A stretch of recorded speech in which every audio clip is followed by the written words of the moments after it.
네, 성탄절 전날이지만 거리두기가 다시 강화되면서 도심의 번화가도 텅 비었습니다. 연말 대목을 맞았을 자영업자들의 한숨 소리는 커지고 있는데요. 거리 분위기 취재기자 통해 들어보겠습니다. 김철희 기자. 네, 서울 홍대 앞 거리에 나와 있습니다. 네, 성탄절 이브지만 얼핏 보기에도 거리가 참 썰렁한 것 같은데요. 현장 분위기 좀 전해주시죠.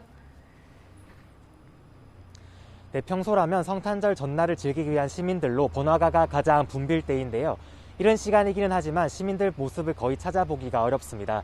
제가 나와 있는 이곳 거리에는 1층에만 20개 정도의 가게가 위치하고 있는데 절반 가까이가 가게를 내놓거나 임시 휴업에 들어갔을 정도로 상황이 좋지 않습니다.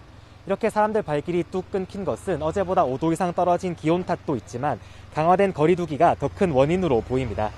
코로나19가 다시 유행하면서 사적 모임은 최대 4명까지, 영업시간은 밤 9시까지로 제한됐는데요. 이 때문에 약속 자체를 미루고 집안에 머무는 사람이 늘어나 거리에 사람이 줄어든 겁니다. 자영업자 시름은 다시 깊어졌습니다. 단계적 일상 회복이 시작돼 지난해보다 상황이 나을 거라고 기대했지만 연말 대목을 또 놓치게 된 겁니다. 상황이 좋아질 기미가 없자 자영업 단체들은 오는 27일에서 28일까지 소등 시위를 벌이고 정치인과 공무원 출입을 금한다는 내용의 대자보를 붙이는 등 집단 행동도 계획하고 있습니다.